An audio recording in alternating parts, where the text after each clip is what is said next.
The air in the courtroom was cold. It smelled like old paper and cheap floor polish. A sterile scent that did nothing to clean the filth being thrown at me. I sat perfectly still at the defendant's table, my hands clasped in my lap. I focused on keeping them from shaking. Everything depended on my composure.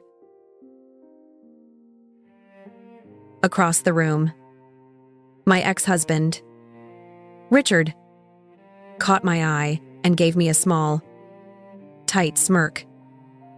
He thought he had already won. And after the last hour, I could see why. His lawyer, Arthur Preston, cleared his throat. Mrs. Abernathy, could you please tell the court about your daughter's employment history? I flinched. He was speaking to my mother. She sat in the witness box, looking small and righteous under the fluorescent lights. She adjusted the microphone, her movements fussy and deliberate, as if she were settling in to tell a long, important story. Well, she began, her voice filled with a practiced sort of sadness. That's the thing. It's always been a struggle for Eleanor. She's a smart girl, of course, but she just drifts. I stared at the back of her head. My own mother. I felt a familiar dull ache behind my ribs, the ache of a lifetime of being misunderstood, of being painted as something I was not. Could you be more specific? Mr. Preston prompted gently. She's had so many little jobs, my mother said with a sigh. She looked at the judge, a woman named Sylvia Thorne, with an expression of deep motherly concern. Waitressing, a little bit of office work, some sort of research thing she never really explained. Nothing ever sticks. She can barely hold a job. The words hit me harder than a physical slap. She can barely hold a job. It was the perfect lie. Simple, believable, and delivered by the one person in the world who was supposed to be my greatest defender. The gallery behind me murmured. I could feel the shifting weight of their judgment, their pity. They saw me as my mother painted me, a flighty, unstable woman who couldn't be trusted with her own life, let alone the life of her child. My son Leo was only 8. My sister Beatrice was sitting with him just a few rows back, keeping him occupied with a coloring book. I had insisted he be here. I knew it was hard for him, but he needed to see this. He needed to see the truth, no matter how ugly it became first. Richard's smirk widened. He leaned over to whisper something to his lawyer. They both looked pleased. This was their masterstroke. Who would ever doubt a mother's word? My own mother was methodically, calmly, and lovingly destroying my life in front of a room full of strangers. She was handing my son over to a man she knew was a bully, all while pretending to be the concerned matriarch. The lie hung in the air, thick and suffocating. She can barely hold a job. It was an echo of 1,000 other dismissals I had endured from her my whole life. My science fair projects were cute hobbies. My debate team wins were nice for a girl. My ambitions were always treated as silly fantasies, things I would grow out of. I took a slow, deep breath and forced myself to meet the judge's eyes. I couldn't show them my pain. Not yet. The hurt was a fire inside me, but I had to keep it banked. I had to let them build their entire case on this one central lie. I had to let them think they had me cornered because when the truth finally came, I didn't want there to be a single shred of doubt left in this room. They thought this was the end. For me, it was just the beginning.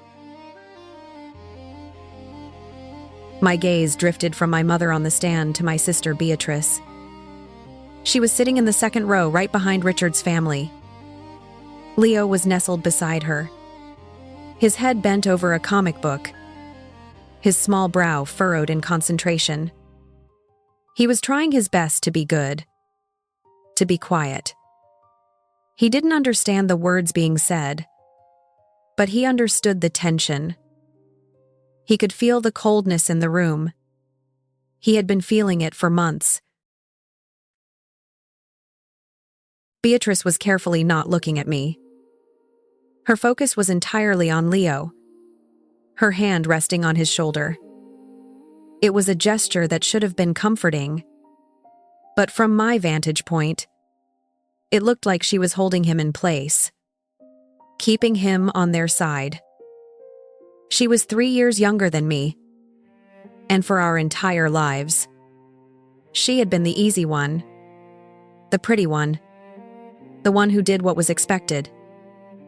She married her high school sweetheart, had 2 kids, and lived 5 blocks from our parents. She fit into the mold they had created for her. I had never been able to. I tried to catch her eye to send a silent plea. "You know this isn't true, Beatrice. You know it." But she wouldn't look up. Her silence was as loud as my mother's lies. She was choosing them again. I thought of all the times I had covered for her. The time she crashed our dad's car and I took the blame. The time she borrowed money from me and never paid it back. The endless times I listened to her complain about a life she had chosen. And now, in the most important moment of my life, she sat there, a silent statue, letting our mother's poison fill the room. My family's side of the courtroom was almost empty. There was my old college roommate, Claire, who had flown in from Chicago just to sit behind me. Her presence was a small, warm spot in the vast coldness. But that was it. My aunts and uncles, my cousins, none of them were here. They had all listened to my mother's version of the story, her whispers about my struggles, my instability, my irresponsibility. They had accepted it without question. It was easier to believe I was a failure than to question the family narrative. In contrast, Richard's side was full. His parents were there. His brother. His brother's wife. They all sat straight and proud, nodding along to my mother's testimony. They looked at me with open contempt. I was the inconvenient woman who had left their perfect son, the unstable mother trying to take his child. My mother's words confirmed everything they already wanted to believe about me. They saw me as broken, weak, a problem that was finally being solved. And what about her living situation? Mrs. Abernathy. Mr. Preston asked, his voice smooth and sympathetic. He was leading her perfectly, letting her paint the picture he wanted the judge to see. "Oh, it's just heartbreaking," my mother said, dabbing at her eye with a tissue she had ready. "A tiny little apartment, so run down. I worry about Leo staying there. It's not a good neighborhood. And her car. It's so old. I'm always afraid it's going to break down with my grandson inside. I thought of my apartment. It was a 2-bedroom condo in a quiet, secure building with a shared garden. I chose it because it was in the best public school district in the city. It wasn't fancy, but it was safe. It was home. And my car was a 10-year-old sedan. It was reliable. It was paid for. And most importantly, it was anonymous. It didn't draw attention. In my line of work, that was a tool, not a sign of failure. My mother had visited my apartment exactly once. She had walked through the door, her eyes scanning everything with a look of disappointment. "This is it?" she had asked, running a finger over a clean countertop. "It's very simple. Eleanor." She hadn't seen the sunlight pouring through the large windows or the little reading nook I had built for Leo. She had only seen what she wanted to see, proof that I was not living up to the life she imagined for me. A life I had never wanted. The humiliation was a physical thing. It was a hot flush crawling up my neck, a tightness in my chest. To have my life, my choices, my home twisted into weapons against me was one thing, but to have it done by my own mother, for the benefit of my ex-husband, was a betrayal so deep I wasn't sure I would ever find the bottom of it. She wasn't just testifying against me. She was erasing me. She was replacing the real me, the woman who worked hard, who sacrificed, who loved her son more than anything, with a pathetic caricature she had invented. I looked at my hands, still clasped in my lap. They were steady now. The shaking had stopped. The fire of my hurt was slowly hardening into something else. Something cold and strong. Steel. They had no idea who they were dealing with. They saw a woman on the verge of losing everything. They didn't see the woman who had spent years preparing for a fight. I had hoped I would never have to have this one. But now that it was here, I would not lose. I would let them say their piece.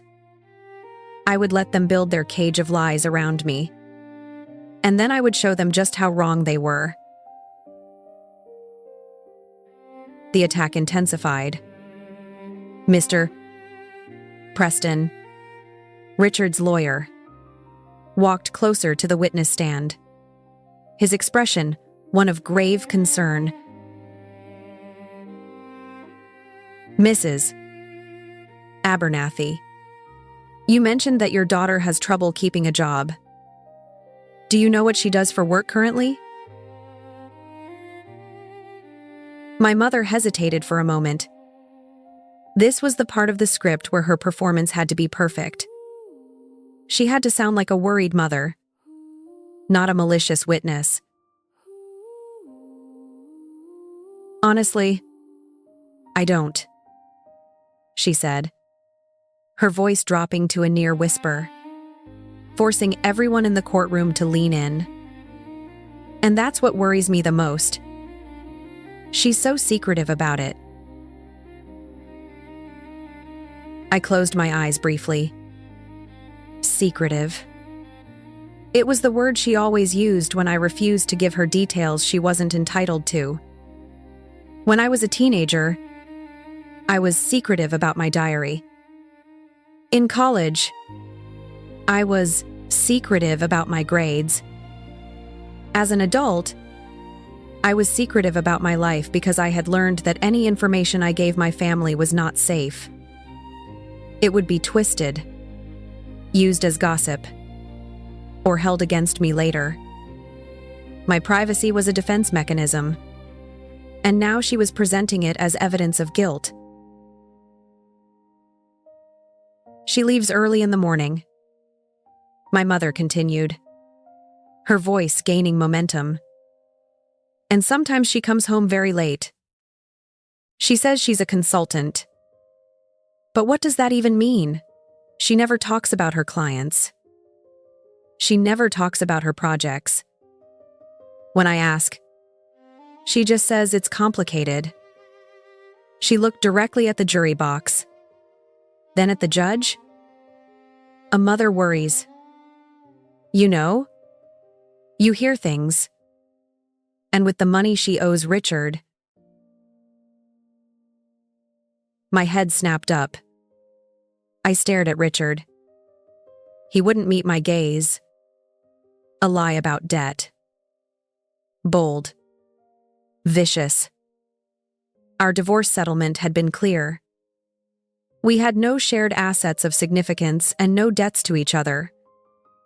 I had walked away asking for nothing but my own freedom. Mr. Preston seized on it. Are you suggesting your daughter may be involved in something illicit? I would never want to think that, my mother said, placing a hand on her heart. But what am I supposed to think? She lives in that shabby apartment. She drives that old car. She can barely afford proper school supplies for Leo. That was a new lie. And a particularly cruel one. I thought of the brand new backpack hanging on a hook in Leo's room, filled with everything on his school list and more. I remembered the joy on his face when we'd picked it out together. To twist my role as a provider into one of neglect was a special kind of cruelty. It was designed to hit me where I was most vulnerable, my love for my son. All I know is that she has a secret. My mother finished, her voice trembling with manufactured fear. A secret she is keeping from her family. And a secret she is keeping from this court. And I don't believe a person with that many secrets should have custody of a child. The gallery behind me was buzzing. Whispers spread like a contagion. I could feel their eyes on me, full of suspicion and morbid curiosity. The unstable, jobless woman was now potentially a criminal. The narrative was complete. They had successfully painted me as a complete and utter failure, and a dangerous one at that. I remembered a conversation with my mother from a few months ago. She had called me, her voice tense. Eleanor, Richard told me you refused to take any money from him. Is that true? What is wrong with you? He has a good job. You should be thinking of Leo. I'm thinking of Leo by providing a stable life for him on my own. I had told her calmly. We are fine. Mom. Fine? How can you be fine? She had scoffed. You're being stubborn. You're letting your pride get in the way of your son's well-being. It had been impossible to explain it to her. It wasn't about pride. It was about independence. It was about showing my son that his mother was strong and self-sufficient. I didn't need Richard's money. I didn't need anyone's. But in my mother's world, a woman's success was measured by the man she was attached to. My independence wasn't a strength. It was a flaw. My privacy wasn't a boundary. It was a dark secret. Now, in this courtroom, all of her twisted perceptions were being presented as fact. Each lie was a careful, deliberate brick in the wall they were building around me. They were trapping me inside a character they had invented. A character who was poor, unstable, secretive, and unfit to be a mother. And as I looked at my mother's face, I saw a flicker of triumph in her eyes. She believed it. She had repeated these stories to herself for so long that she had actually started to believe her own lies. To her, she wasn't perjuring herself. She was saving her grandson. And in her mind, that made it all okay. Arthur Preston walked back to his table. His face, a mask of somber satisfaction. He had a killer witness, and he knew it. He turned to face Judge Thorne. "Your Honor," he began, his voice resonating with authority. "The picture is tragically clear. We have heard from Eleanor Vance's own mother, a woman who clearly loves her daughter and her grandson, a woman who is pained to be here today. She has testified that Ms. Vance is financially unstable, secretive, and lives a life that is at best mysterious and at worst dangerous for an 8-year-old child." He gestured towards me without looking at me, as if I were a piece of evidence. "Ms. Vance cannot hold a steady job. She cannot provide a suitable home. She refuses to be transparent about her life. Mr. Sterling, on the other hand, has a stable career, a beautiful home, and the support of his entire family. He can offer Leo the security and normalcy that he desperately needs and deserves." His words were like stones, each one landing with a heavy thud in the silence of the room. He was building his case, brick by brick, on the foundation of my mother's lies. "We believe Eleanor Vance is a risk to her son's welfare," Preston concluded, his voice dropping low. "It is with a heavy heart, but a firm conviction, that we ask the court to grant full custody to Mr. Sterling. It is the only responsible choice." He sat down. The room was silent. Richard looked confident, leaning back in his chair as if the matter was already settled. My mother was now sitting in the gallery again beside my sister, dabbing her eyes with her tissue. She was playing the part of the heartbroken mother to perfection. Then, every eye in the room turned to me. "Ms. Vance," Judge Thorne said, her voice even and unreadable. She peered at me over her glasses. "That was some very powerful testimony. Do you have a response to these allegations?" This was it. The moment of pressure. The entire weight of the proceedings, of my future with my son, settled onto my shoulders. I could feel the expectation in the air. They expected me to cry, to scream, to deny everything in a frantic, emotional outburst that would only serve to prove their point. They thought I would crumble. I took a slow, deliberate breath. I pictured Leo's face, his trusting smile. He was the reason I had to hold it together. He was the reason I had to win. My own lawyer, a young but competent man named Daniel, looked at me, his eyes wide with concern. We had a strategy, but he was worried. I had told him to let them say everything they wanted to say. I had told him to wait. Now he was wondering if I had waited too long. If this story touches you, please consider subscribing and sharing the video to help me continue growing.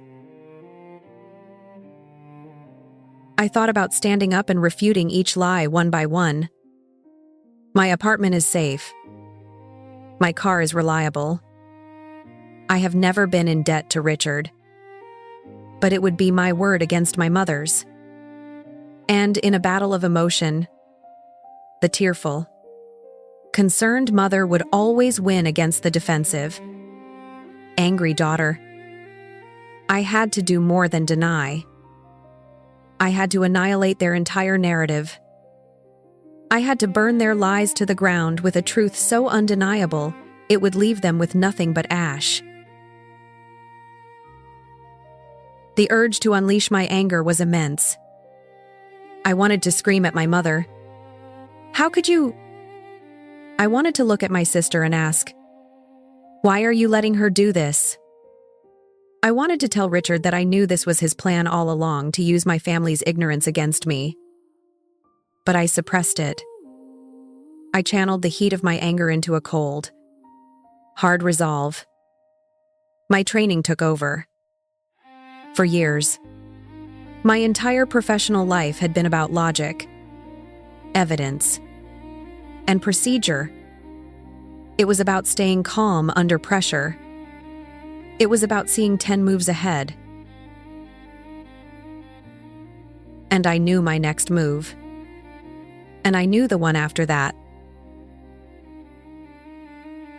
I pushed my chair back and stood up slowly. I smoothed down my simple black dress. My hands were perfectly steady. I looked directly at Judge Thorne, my expression calm and respectful.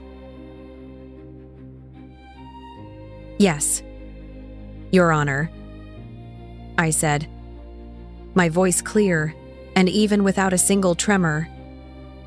I do have a response. But first, with the court's permission, I would like to call one final witness to the stand. A ripple of confusion went through the courtroom. Arthur Preston was on his feet in an instant. Objection. Your Honor, he called out, his voice sharp with annoyance. The witness list has been finalized. The defense is not permitted to call a surprise witness at this stage.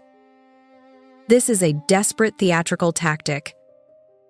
He looked at me with disdain, as if I were a child playing a silly game. Richard smirked, shaking his head slightly. They saw this as proof of my instability, an unplanned emotional move. Judge Thorne looked at me, her brow furrowed. Ms. Vance. Mr. Preston has a point. This is highly irregular. Who is this witness? And why were they not on your original list? This was the delicate part. I had to give her enough to justify it without revealing everything. My apologies to the court. Your Honor, I began, keeping my tone deferential but firm. This witness's availability was only just confirmed this morning. Their testimony is not theatrical. It is fundamental. It speaks directly to the core allegations made against me today regarding my employment, my character, and my financial stability. I paused, letting the words sink in. I saw a flicker of curiosity in the judge's eyes. She was a fair woman. She wanted the whole truth. The testimony you have heard from my mother, I continued, careful not to sound disrespectful, is based on assumptions. This witness will provide facts. Hard, verifiable facts. Judge Thorne considered it for a long moment. The courtroom was dead silent. Even Leo had stopped coloring and was watching, his eyes wide. My mother looked uneasy, whispering something to Beatrice. She hadn't anticipated this. Her script didn't have a page for this scene. Finally, the judge looked at Mr. Preston. "I'm going to allow it," she said, her voice firm. "The primary concern of this court is the welfare of the child, and that requires me to hear all relevant testimony. I want to hear these facts. But, Ms. Vance," she said, turning back to me, "this had better be substantive." "Thank you, Your Honor," I said with a small, grateful nod. "It will be." I turned and looked toward the large double doors at the back of the courtroom. I gave a slight nod to the bailiff standing there. He opened one of the doors. For a second, nothing happened. Then, a man stepped through. He was in his late 60s, with a full head of silver hair and a quiet, commanding presence that seemed to suck all the air out of the room. He wore a perfectly tailored dark suit. He wasn't tall or imposing, but the moment he entered, every person in that room, from the lawyers to the gallery spectators, sat up a little straighter. There was an aura of immense authority about him, an unspoken gravitas that demanded respect. He walked down the central aisle with a calm, measured pace. A murmur went through the room as people began to recognize him. I saw Mr. Preston's jaw go slack.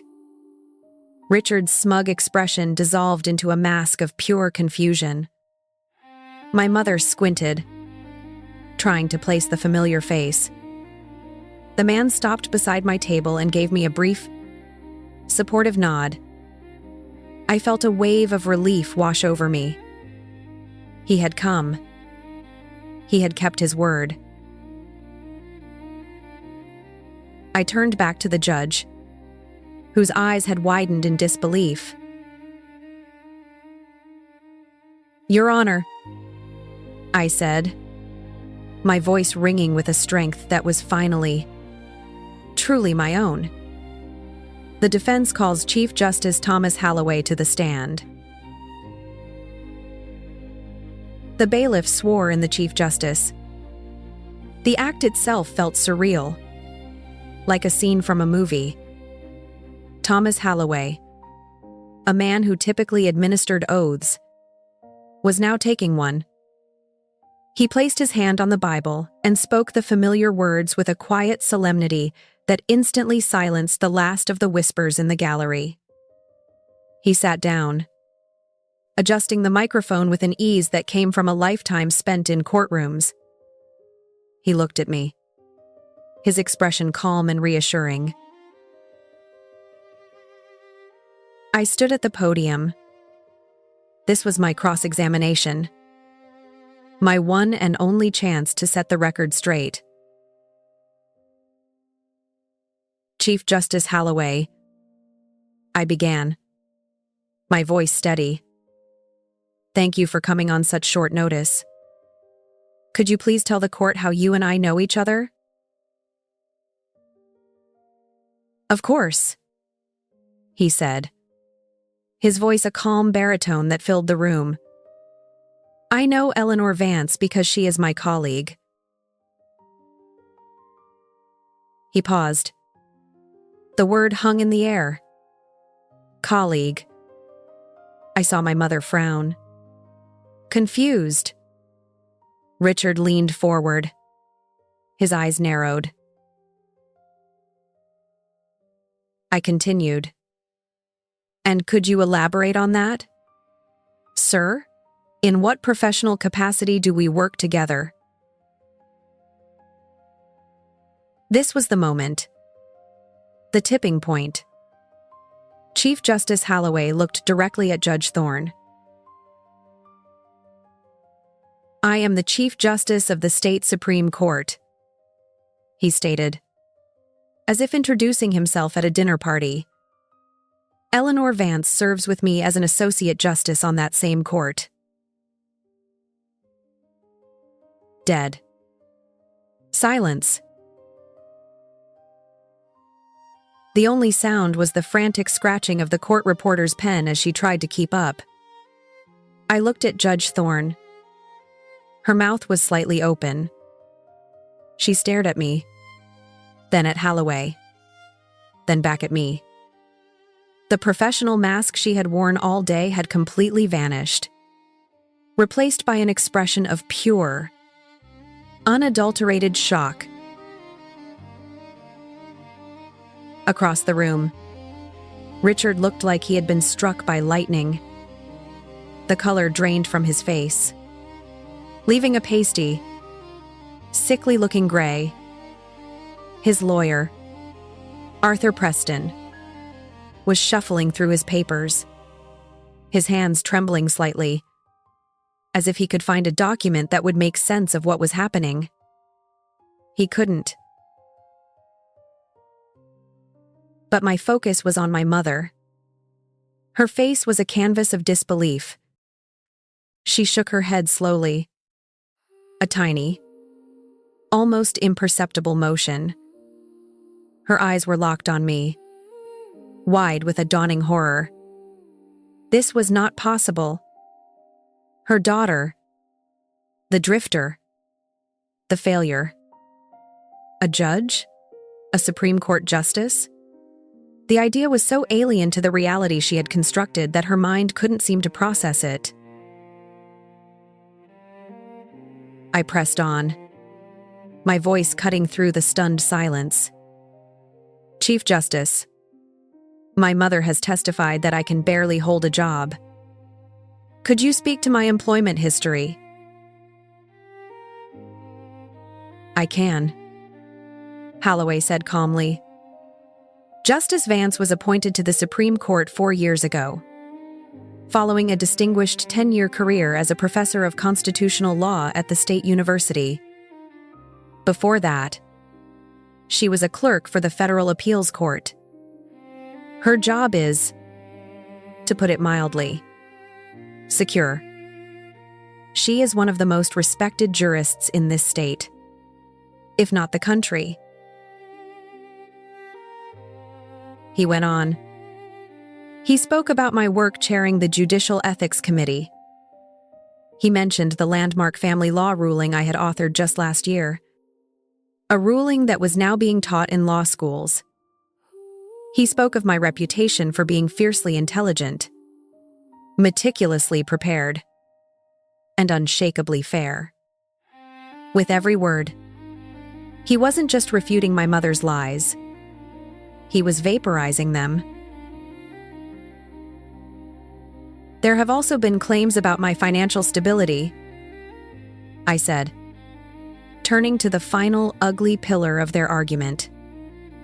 It has been suggested that I live in a shabby apartment and struggle to provide for my son. That is patently false, Holloway said, his voice taking on a hard edge of indignation.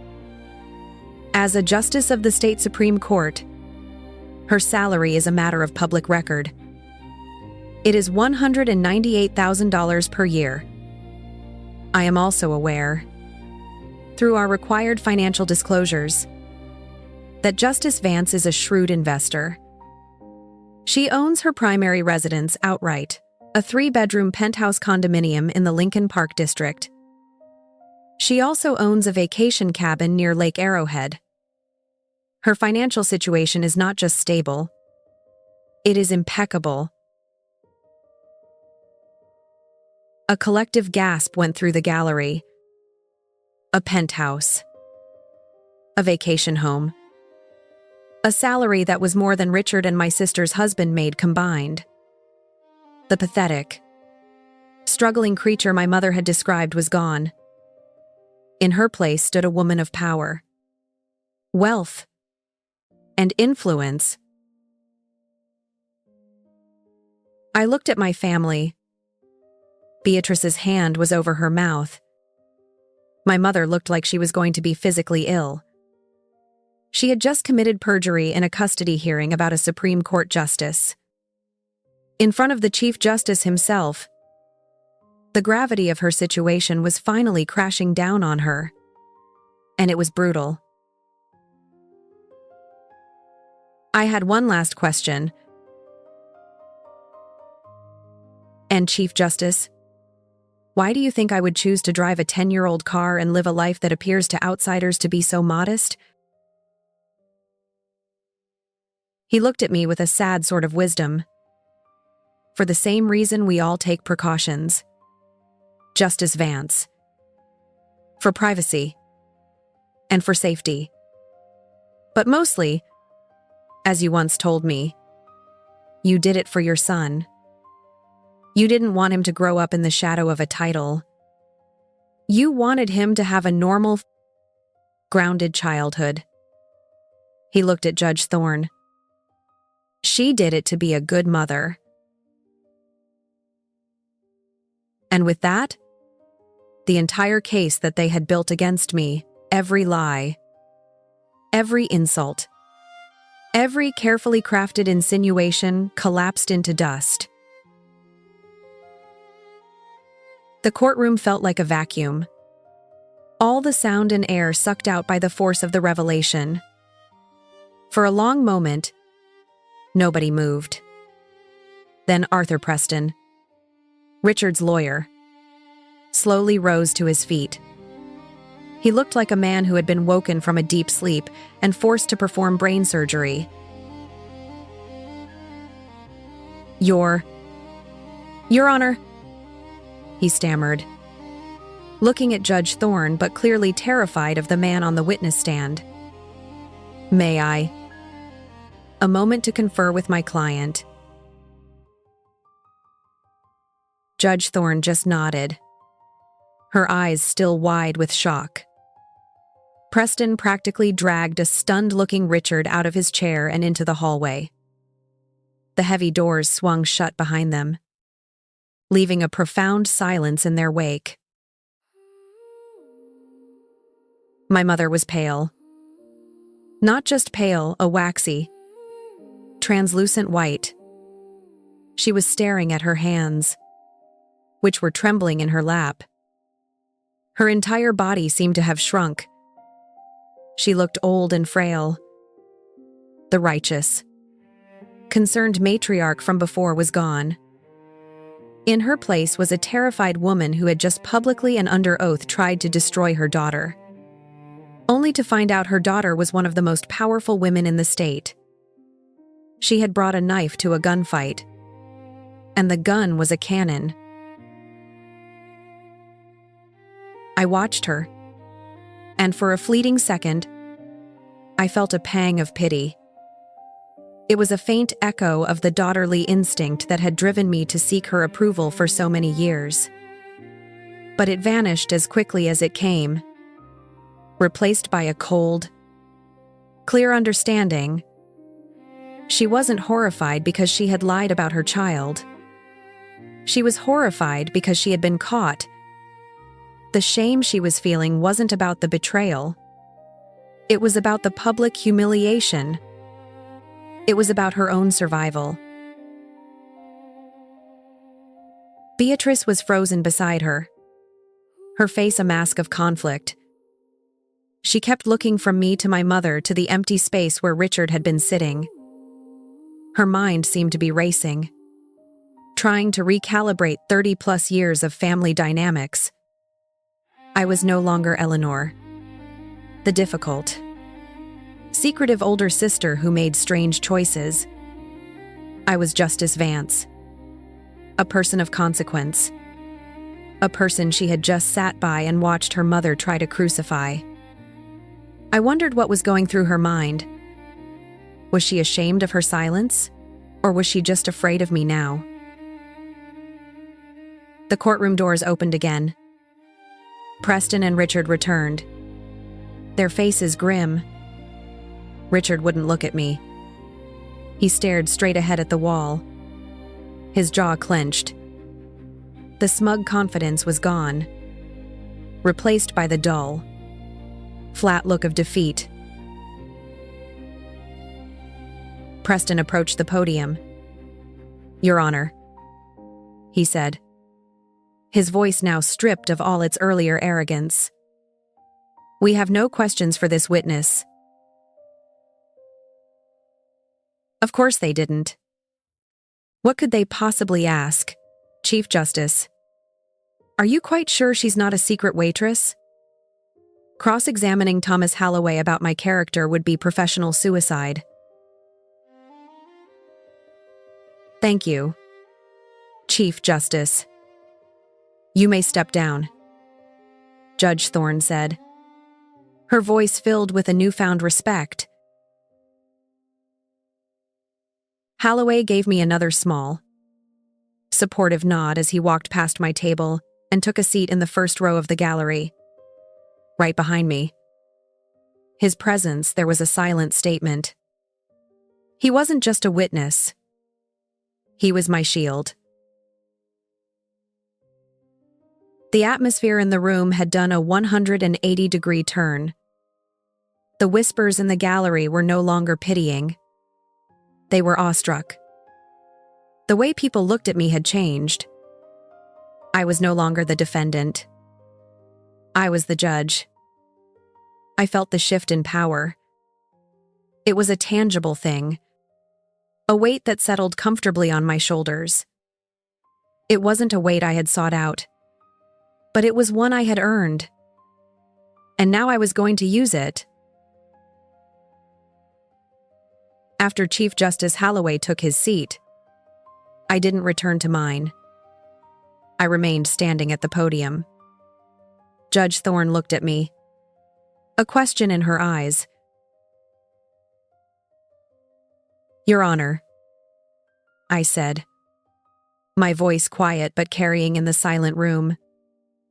"If I may, I would like to make a brief statement."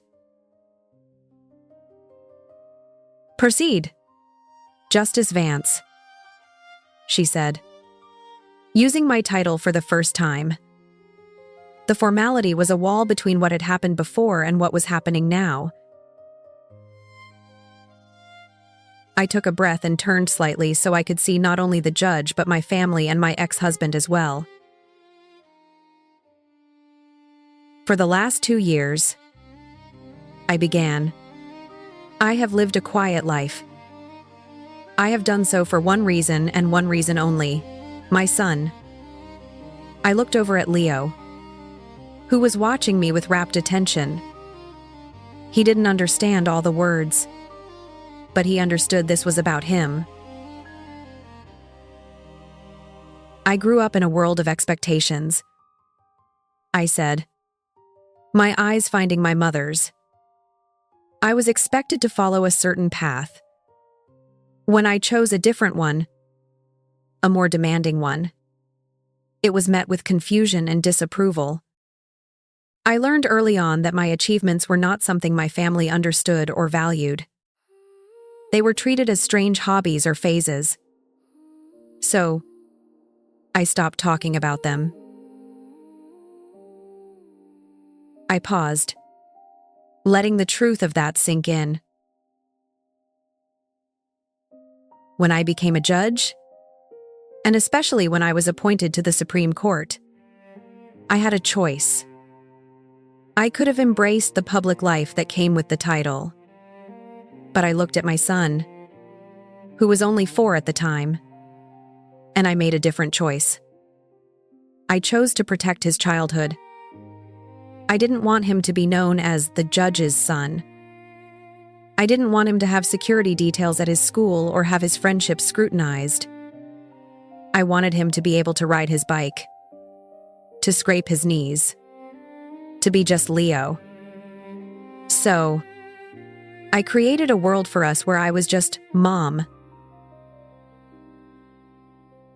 I explained everything then. The modest condo was in the city's best public school district, a place where he could walk to school with his friends. The 10-year-old car was anonymous, allowing us to go to the grocery store or the park without anyone looking twice. My simple clothes, my lack of expensive jewelry, it was all a costume. A camouflage I wore to give my son the one thing my title threatened to take away: a normal life. This wasn't a secret born of shame, I said, my voice growing stronger. It was a boundary born of love. Then I turned my gaze to Richard. My ex-husband and I separated because we wanted different things from life. I wanted a partner. He wanted a prop. When I left, I asked for nothing.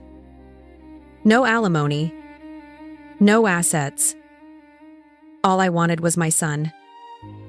He interpreted this lack of demand not as a sign of my independence, but as a sign of my weakness. He assumed I had nothing because I asked for nothing. Finally, I looked at my mother. The anger I had suppressed for so long was still there, but it was cold now, tempered by a deep, profound sadness. The court has heard testimony today based entirely on false assumptions. My mother testified that I was a failure because my life did not look the way she thought a successful life should look. She never once asked me, "Eleanor, are you happy? Are you okay? Tell me about your work." The story she told herself, the story of my failure, was easier for her than the truth. The truth was that her daughter had built a life on her own terms. A life that had no place for her mother's narrow expectations. I let my eyes sweep across all of them. My mother. My sister. My ex-husband. They have all testified in one way or another to my character. But not one of them truly knows me. They saw what they wanted to see: a struggling single mother, a secretive daughter, a weak ex-wife. They built this entire case on a fiction they all agreed to believe. The truth was always there. They just never bothered to look. I turned back to Judge Thorne. "That is all. Your Honor." I walked back to my table and sat down, my hands perfectly still. I had not raised my voice. I had not cried. I had simply presented the facts, and I knew with absolute certainty that it was enough. Judge Sylvia Thorne looked down from her bench, her face grim. She looked at Richard and his lawyer. She looked at my mother and sister in the gallery. Her gaze was sweeping and severe. She was no longer just a judge in a custody case. She was a guardian of her profession, and she was offended. "In my 15 years on the bench," she said, her voice sharp and clear, "I have heard a great deal of testimony. I have seen families at their worst. But I am not sure I have ever witnessed such a calculated, malicious, and fundamentally dishonest attempt to mislead this court." She looked directly at Richard. "Mr. Sterling, you have based your entire petition on the idea that you are the more stable parent. Yet, you have sat here and allowed, and I suspect encouraged, a witness to commit blatant perjury on your behalf. You have shown a staggering lack of judgment and a complete disregard for the truth. That is not stability. That is desperation and deceit." Richard sank lower in his chair, his face burning with shame. Then the judge turned her gaze to the gallery, and it felt as though the temperature in the room dropped 10 degrees. "And as for you, Mrs. Abernathy," she said, her voice dripping with ice, "you have taken an oath to God to tell the truth. You have sat in that witness box and spun a web of lies about your own daughter, lies that could have cost her the most precious thing in her life. And you did this, it seems, because you disapproved of her choices. My mother flinched as if she had been struck. Let me be clear, Judge Thorne continued, her eyes boring into my mother's. Perjury is a serious crime, a felony. And lying about a sitting justice of the state Supreme Court in an open courtroom is an act of such spectacular foolishness that I am at a loss for words. You should consider yourself lucky that Justice Vance is a woman of far greater character than you have shown today. I am noting your testimony in the official record, and I suggest you find yourself a very good lawyer. Immediately, a wave of panic washed over my mother's face. The threat was clear. Judge Thorne picked up her gavel. The petition for a change in custody is denied. It is denied with extreme prejudice. Furthermore, the court is amending the current custody agreement. Effective immediately, Justice Eleanor Vance is awarded sole legal and physical custody of her son, Leo Vance. I let out a breath I didn't realize I had been holding. Sole custody. It was more than I had dared to hope for. Mr. Sterling, the judge continued, your visitation rights are hereby suspended. They may be reinstated on a supervised basis only after you have completed, at your own expense, a certified parenting course and a minimum of 6 months of anger management counseling. This court has serious concerns about your character and your influence on your son. The gavel came down with a sharp, final crack. Bang. It was over. A sob escaped my mother's lips. Richard just sat there, defeated and empty. And then, I felt a small body crash into my side. Leo wrapped his arms around my waist, burying his face in my dress. I hugged him tightly, stroking his hair. I could feel his small shoulders shaking. It's okay, sweetie, I whispered into his ear. It's all over now. We're okay. He looked up at me, his big brown eyes full of questions. Mom, he whispered, his voice small. Are you really a judge? I smiled, my first genuine smile all day. I wiped a tear from my own eye. Yes, baby, I am. But I'm your mom first. Always. As we stood to leave, I saw my family making their way out. A huddled, defeated group.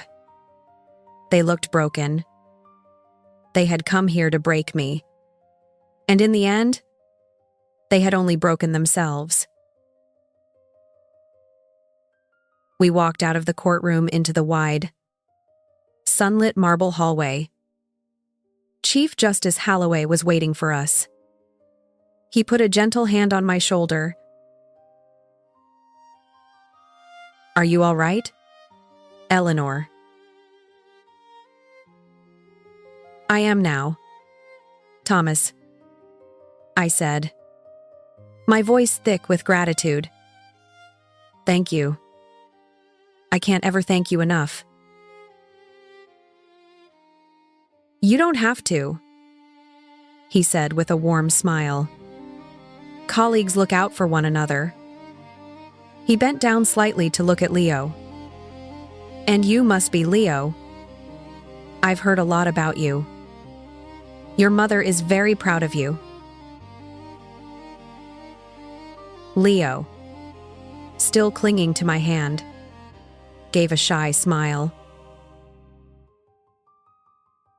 Just then, I heard my name called.